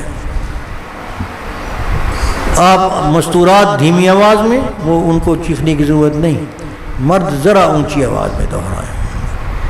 الحمدللہ الحمدللہ نحمدہ ونستعینہ ونستغفرہ ونؤمن بہ ونتوکل علیہ ونعوذ باللہ من شرور انفسنا ومن سیئات اعمالنا من یہدہ اللہ فلا مضل لہ ومن یضللہ فلا ہادی لہ ونشہد ان لا الہ الا اللہ وحدہ لا شریک لہ ونشہد ان سیدنا ومولانا محمدا عبدہ ورسولہ صلی اللہ تعالی علیہ وعلا آلہ واصحابہ اجمعین، اما بعد۔ اب جو کچھ یہ فقیر پڑھے پڑھ کر خاموش ہو، آپ انہی کلمات کو اتنی آواز میں دہرائیں کہ یہ عاجز سن لے۔ اعوذ باللہ من الشیطان الرجیم، بسم اللہ الرحمن الرحیم، آمنت باللہ وملائکتہ وکتبہ ورسلہ والیوم الآخر والقدر خیرہ وشرہ من اللہ تعالی والبعث بعد الموت۔ آمنت باللہ کما ہوا بأسمائہ وصفاتہ وقبلت جمیع احکامہ واشہد ان لا الہ الا اللہ وحدہ لا شریک لہ واشہد ان سیدنا ومولانا محمدا عبدہ ورسولہ صلی اللہ تعالی علیہ وعلا آلہ وصحابہ اجمعین۔ استغفر اللہ تعالی ربی من کل ذنب واتوب الیہ۔ استغفر اللہ تعالی ربی من کل ذنب واتوب الیہ۔ استغفر اللہ تعالی ربی من کل ذنب واتوب الیہ۔ یا اللہ، میں نے تیرے دربار میں تمام گناہوں سے، تمام خطاؤں سے سچی توبہ کی۔ یا اللہ، میری توبہ قبول فرما۔ یا اللہ، مجھے اس توبہ پر قائم فرما۔ یا اللہ، میرا خاتمہ ایمان پر فرما۔ آمین۔ اللہ تعالیٰ مبارک کرے۔ اس مسکین نے آپ کو سلسلہ عالیہ، نقشبندیہ، مجددیہ، علائیہ کے طریق پر توبہ کرائی ہے۔ اللہ تبارک و تعالی ہماری اس توبہ کو قبول فرمائے اور ہمیں گناہوں سے بچنے کی توفیق عطا فرمائے۔ ہمیں گناہ اور ثواب کی تمیز نصیب فرمائے۔ گناہ کو گناہ سمجھ کر رب کی نافرمانی، رب رسول کی نافرمانی سمجھ کر چھوڑنے کی ہمت عطا فرمائے، اور نیکی کو اللہ اور اس کے رسول کی رضا سمجھ کر قبول کرنے کی توفیق عطا فرمائے، آمین۔ چلیں اب جو حضرات جن حضرات نے توبہ کی ہے، ایک وظیفہ بتا دیتا ہوں تھوڑا سا، جو ہمارے بزرگوں نے ہمیں بتایا ہے۔ اس وظیفے پر اگر لگ جائیں گے تو اس ایک وظیفے پر ہی انشاءاللہ آپ کی کایا پلٹ جائے گی انشاءاللہ، لیکن خلوص کے ساتھ۔ صرف 15-20 منٹ کا وظیفہ ہے۔ ایک تسبیح استغفار کی، استغفر اللہ ربی من کل ذنب واتوب الیہ، یہ سمجھتے ہوئے کہ اللہ میں تجھ سے گناہوں کی معافی مانگتا ہوں، مجھے معاف فرما دے، اور آئندہ مانگتا رہوں گا جب تک کہ مجھے معاف نہیں فرمائے گا، مجھ سے چھڑوا دے گا۔ استغفار ندامت کے احساس کے ساتھ اللہ کی بارگاہ میں کریں۔ ایک تسبیح، یہ 3-4 منٹ کی تسبیح ہے، اور ایک تسبیح درود پاک کی، اللہم صلی علی سیدنا محمد وعلی آل سیدنا محمد وبارک وسلم، ایک تسبیح اس کی، اور ایک تسبیح تیسرے کلمے کی، سبحان اللہ والحمد للہ ولا الہ الا اللہ واللہ اکبر۔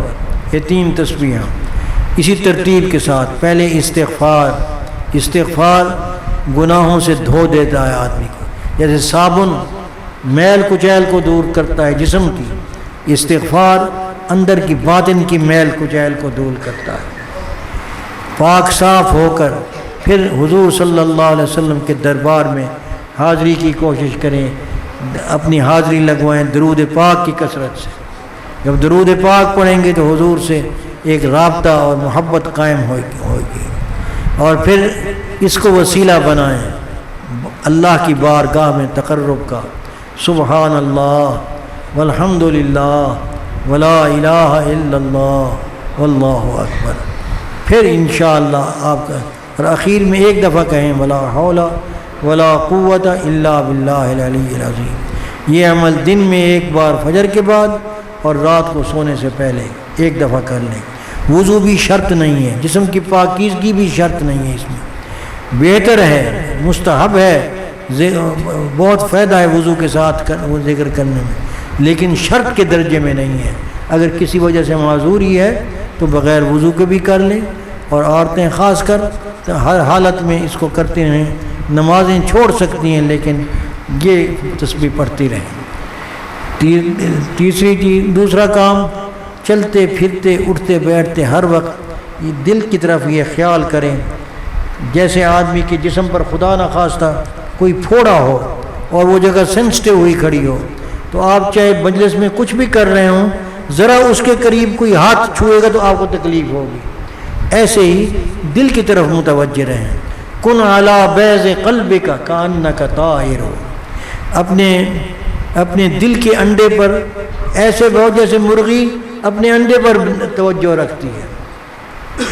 فبذالک الاحوال فیک تولد، انڈے سے تو بچہ نکلتا ہے مرغی کا، لیکن دل سے اللہ کی محبت کے حالات نکلیں مختلف شکلوں میں۔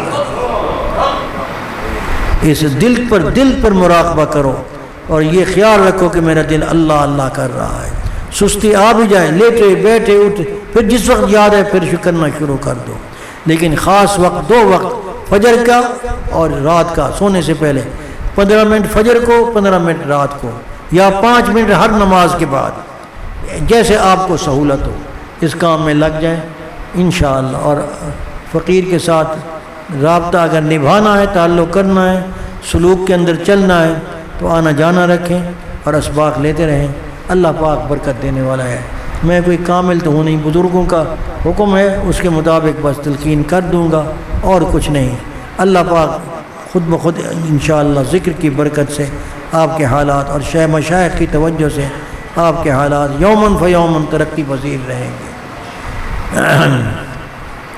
ہر کے کارے وے، حضرت مدنی رحمۃ اللہ علیہ اکثر یہ شعر پڑھا کرتے تھے، حضرت مولانا عبدالغفور صاحب رحمۃ اللہ علیہ، ہر کے کارے وے برائے حق بود، ہر وہ شخص جس کا کام اللہ کے لیے ہوتا ہے، ہر کے کارے وے برائے حق بود، کار وے پیوستہ بارون اقبوت، اور اس کا کام مسلسل رونق کے اندر رہتا ہے، زوال پذیر نہیں ہوتا، اللہ کے ساتھ وابستہ رہے، ہر جا کے باشی با خدا باش، سفر میں ہوں، حضر میں ہوں، گھر میں ہوں، کسی بیت الخلاء میں ہوں، مسجد میں ہوں، جس جگہ بھی ہوں، اپنے قلب کے اندر اپنے رب کا استحضار رکھیں۔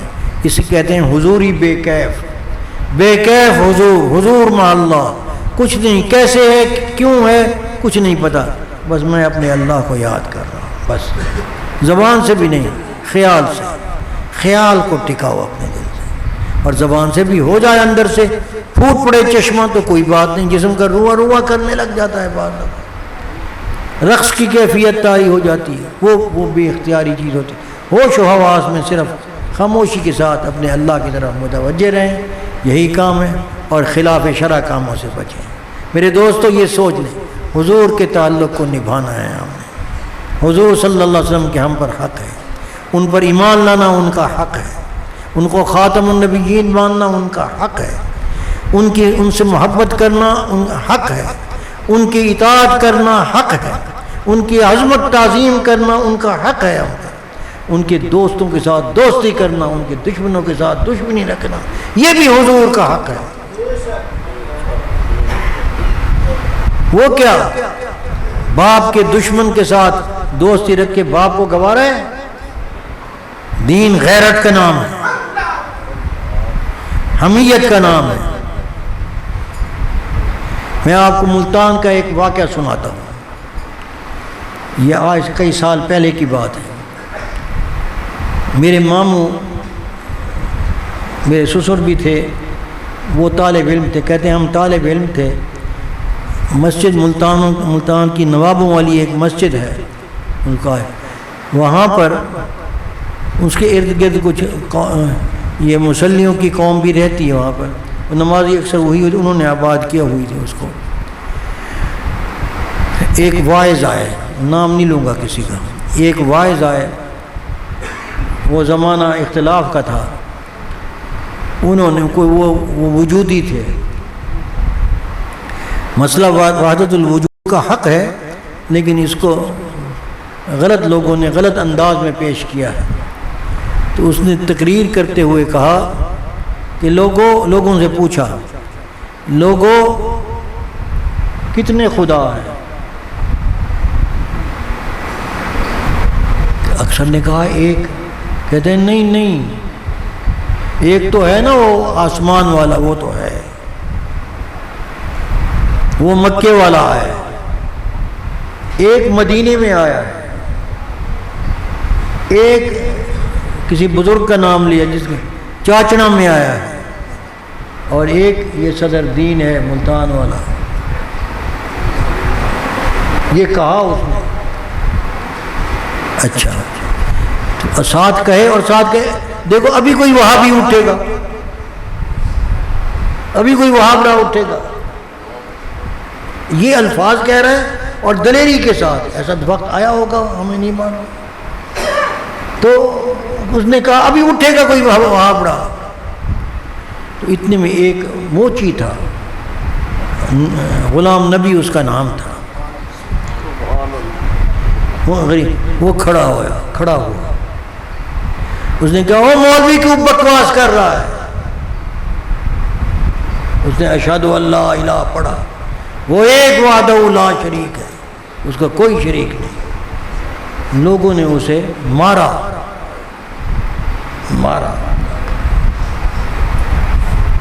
یہ مجھے ماموں نے خود واقعہ سنایا، کہنے لگے ہم نے دیکھا، ہم اسے موجود تھے، ہماری ہمت نہیں پڑتی تھی کہ ہم کچھ کہہ سکیں، طالب علم تھے۔ صبح کو استاد کے پاس ہم سبق پڑھنے گئے، دینی کوئی کتاب تھی، میں پڑھ رہا، صرف ناو وغیرہ کچھ ہوگی، وہ کہتے میں پڑھنے کے لیے گئے۔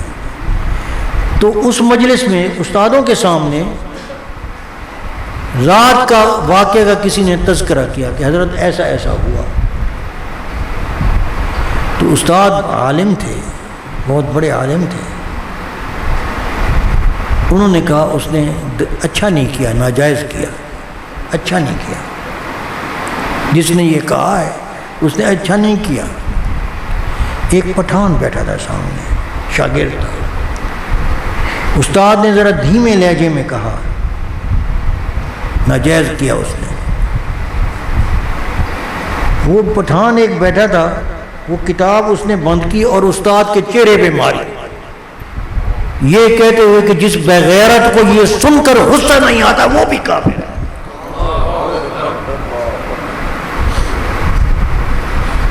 ایسے بھی ہوتے ہیں۔ دین غیرت کا نام ہے، دین غیرت کا نام ہے۔ اللہ اور اس کے رسول کی گستاخی ہو۔ حضرت شاہ صاحب کے الفاظ یاد ہیں آپ کو؟ حضرت اللہ شاہ صاحب بخاری رحمۃ اللہ علیہ، یا کہنے والی زبان نہ رہے یا سننے والے کان نہ رہے۔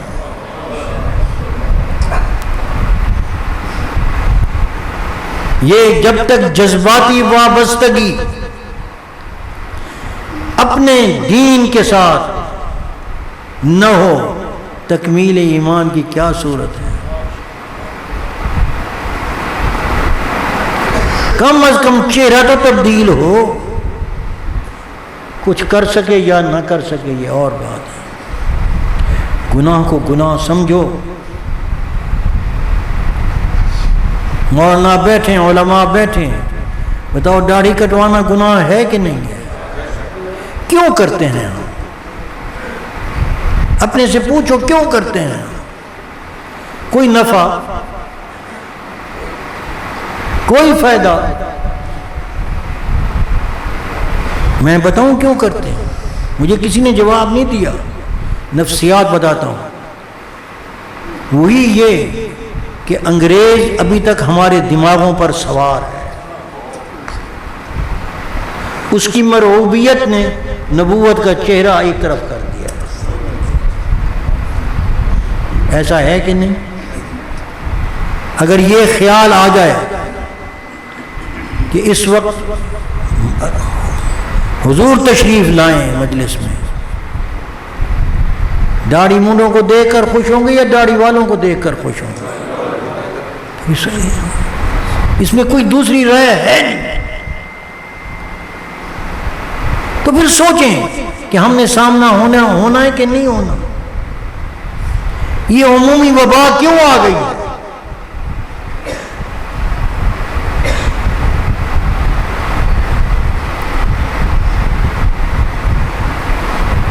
اور یہ اگر کوئی سمجھتا ہے کہ میں خوبصورت لگتا ہوں اس کو کٹا کر، تو اس نے خوبصورتی کا معیار سمجھا ہی نہیں۔ تو اس کا مطلب یہ ہے کہ حضور کے چہرے پر بدصورتی تھی۔ لَقَدْ كَانَ لَكُمْ فِي رَسُولِ اللَّهِ أُسْوَةٌ حَسَنَةٌ،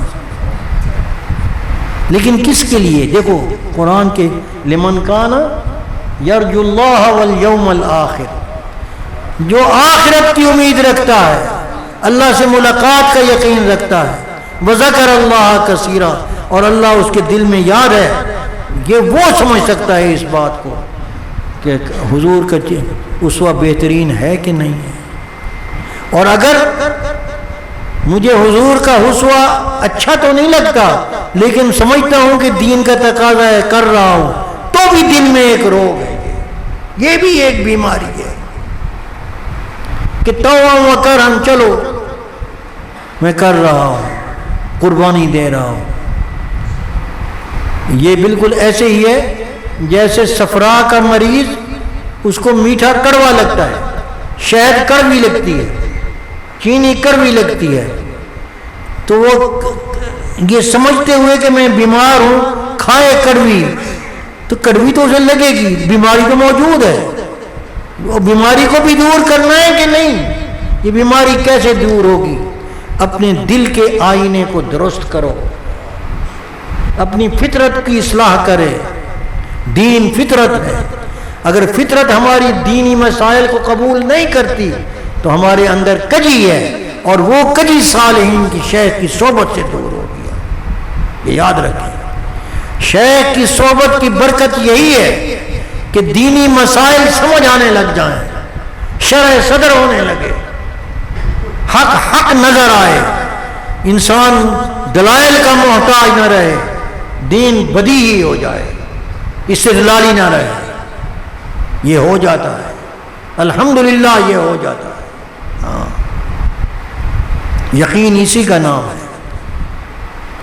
دیکھو ماں کے کہنے پر ہم باپ کو مانتے ہیں کہ نہیں مانتے ہیں؟ لیکن ماننے کے بعد، باپ کو باپ ماننے کے بعد کسی کے کہنے پر بے وقوفی کر کے ڈی این اے ٹیسٹ کروائیں، یہ غیرت ہوگی ہماری؟ یہ بے غیرتی ہے۔ ایسے ہی حضور کو حضور رسول مان کر، اپنے روحانی باپ مان کر، پھر دلائل مانگے، جی یہ کیوں ان کی بات ہے، اوپر پیغمبر کا فرمان ہے، کافی ہے۔ ابو جہل نے پوچھا ابو بکر سے کہ کوئی ایک رات میں جا سکتا ہے بیت اللہ سے بیت المقدس تک؟ نہیں۔ پھر اتنی بات نہیں، اس سے آگے اوپر آسمانوں پر بھی جا سکتا ہے؟ جب یہ اس نے کہا تو حضرت صدیق اکبر نے کہا، وہ کہا کس نے؟ کہا کس نے؟ اس نے کہا وہی جس کو تم نبی مانتے ہو۔ کہنے لگے اللہ کی قسم اگر اس نے کہا ہے تو ٹھیک کہا ہے، ہو سکتا ہے۔ یہ ہے ایمان، یہ ہے یقین۔ شک کا پہلو ہی نہ آئے۔ ہاں یہ تو ہو سکتا ہے کہ بات کہی ہے ضرور حضور کی، جو نسبت ہے وہ صحیح ہے، الحمدللہ یہ تحقیقات علماء نے کما حق کو کر دی ہیں۔ دودھ کا دودھ، پانی کا پانی ہو چکا، حضور کی باتیں ہم تک پہنچی ہیں، اللہ نے کسی بات کو ضائع نہیں فرمایا، یہ صاف ہے بالکل تازہ۔ کیوں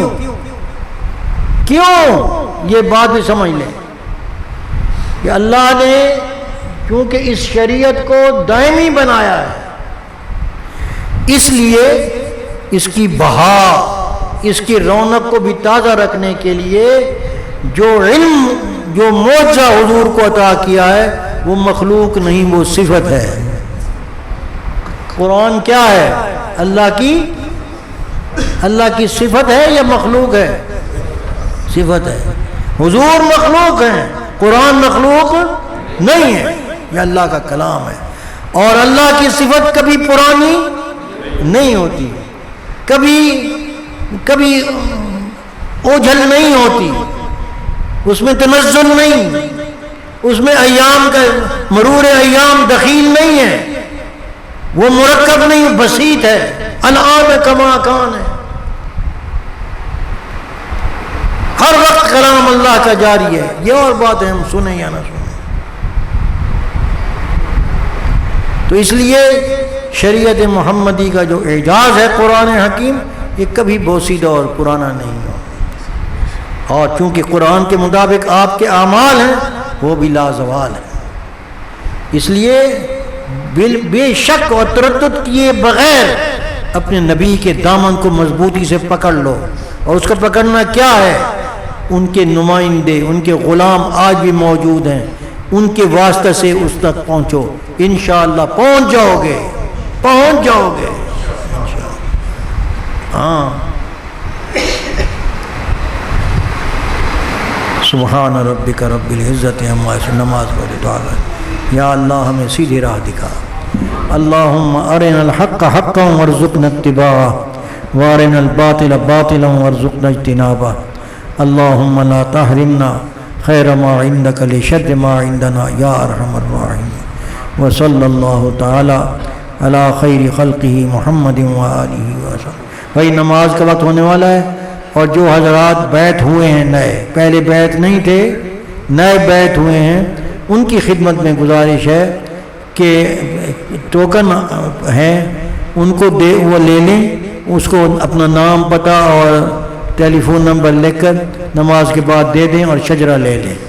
آج جو حضرات بیت ہوئے ہیں اور بیعت طریقت انہوں نے کی ہے، جو اپنے اپنے مشائخ سے بیعت ہیں وہ تو ٹھیک ہیں، جو نئے بیعت ہوئے ہوں ان کی خدمت میں گزارش ہے وہ ایسا کر لیں. ٹائم کیا ہوا ہے؟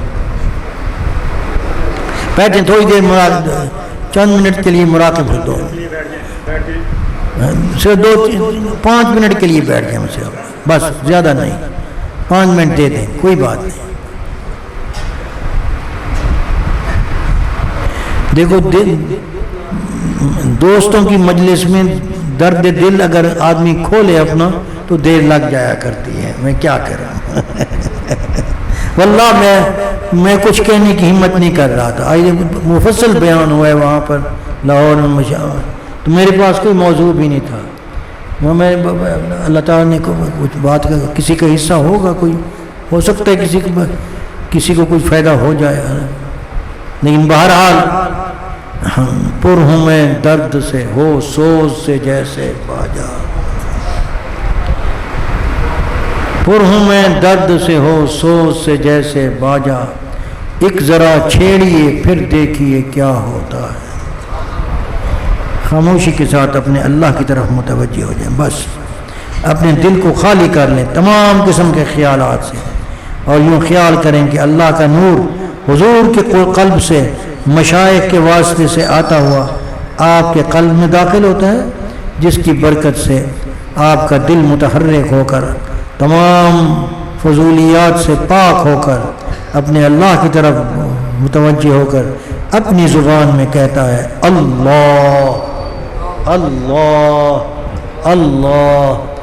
دل سے کہیں اور دل کا کہا ہوا اپنے خیال میں سننے کی کوشش کریں چند منٹ کے لیے، صرف 2-3 منٹ کے لیے بس.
عاشق کو جا کے یار بجانش نظر نہ کرت،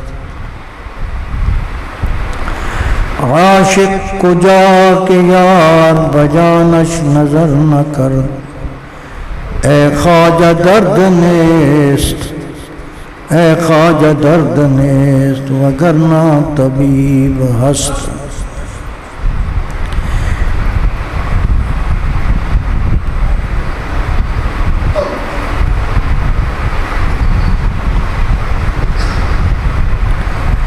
اللہ اللہ اللہ اللہ اللہ اللہ اللہ.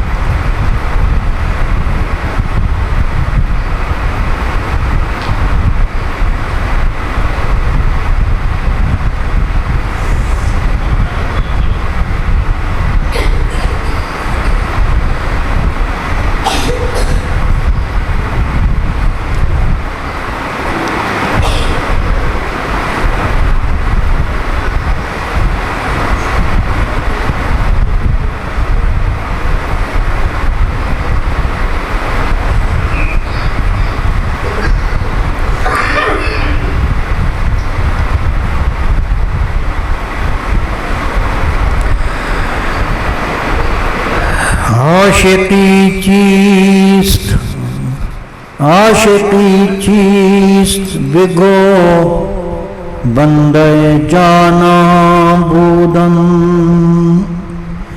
عاشقی چیست بگو بندے جانا بودن دل بدست دگرے دادن حیران ماندن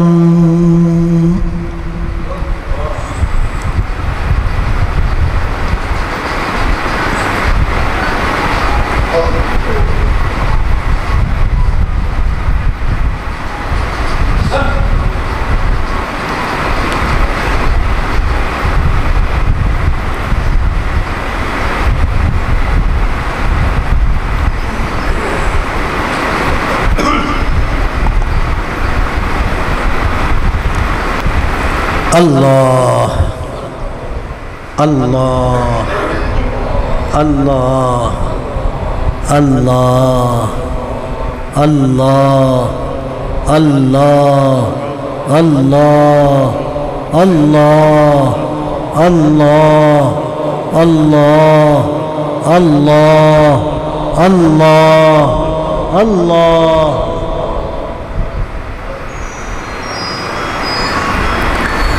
اللہ الحمد للہ رب العالمین والصلاة والسلام علی اشرف الانبیاء والمرسلین سیدنا و مولانا محمد وعلی آلہ واصحابہ اجمعین اللہم یا رب بجاہ نبیک المصطفیٰ ورسولک المرتضی طاہر قلوبنا اللہم طاہر قلوبنا من كل وصف يباعدنا عن مشاهدتك ومحبتك اللهم أمتنا على السنة والجماعة والشوق إلى لقائك يا ذا الجلال والإكرام اللهم وفقنا لما تحب وترضى اللهم وفقنا لصالح الأعمال اللهم اجعلنا من عبادك الصالحين واجعلنا من الذين لا خوف عليهم ولا هم يحزنون اللهم انفعنا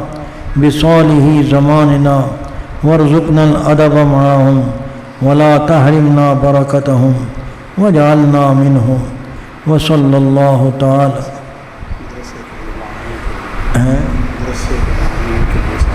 اے اللہ یہ مدرسہ تیرے توکل پر چل رہا ہے اللہ تو اپنے بندوں کے دلوں میں ڈالتا ہے اور وہ اس گھر کو آباد کرنے کی کوشش میں رہتے ہیں اے اللہ تو ان کو حصہ عطا فرما ان کو برکت دے ان کے رزق میں برکت عطا فرما اور اللہ اس مدرسے کو چلتا ہوا رکھ اور اس کے تمام علوم کو یا اللہ تقسیم کرنے والا بنا اور اس میں خیر رکھ حضرات کی نسبت رکھ اور نسبت مجددیہ کی اشاعت کا مقام بھی بنا اسے اللہ سب کے حال پہ رحم فرما اے اللہ میں اہل سنت والجماعت کے صحیح مسلک پر قائم فرما افراط و تفصیل سے بچتے ہوئے اعتدال کے راستہ اپنانے کی توفیق عطا فرما اے اللہ ہماری قوت تیری یاد ہو ہماری قوت تیرا یاد ہو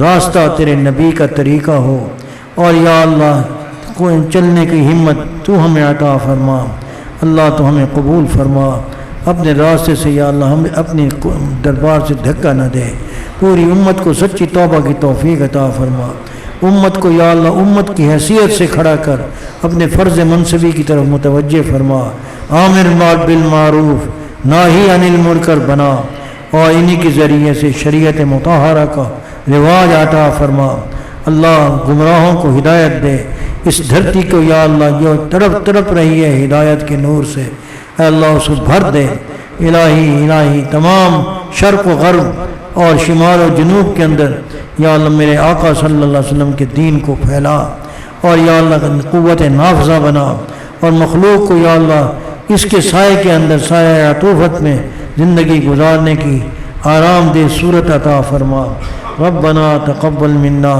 انک انت السمیع العلیم وتب بیماروں کو شفاء کامل عاجلہ عطا فرما، جسمانی روحانی ذہنی ہر قسم کی بیماروں کو شفا عطا فرما، مشکلات آسان فرما، اے اللہ اس ملک کو استحکام عطا فرما، شرع محمدی کے ساتھ استحکام عطا فرما، حدود اللہ کے نفاذ کی توفیق اس کے حکمرانوں کو نصیب فرما، سب کو خیر و برکت عطا فرما۔ یا اللہ فقر و فاقہ سے ہمیں بچا، سود سے بچا، یا اللہ سود کو کلا کما فرما، اس کو جڑ سے اکھیڑ پھینکنے کی توفیق عطا فرما۔ وصلی اللہ تعالی علی خیر خلقہ محمد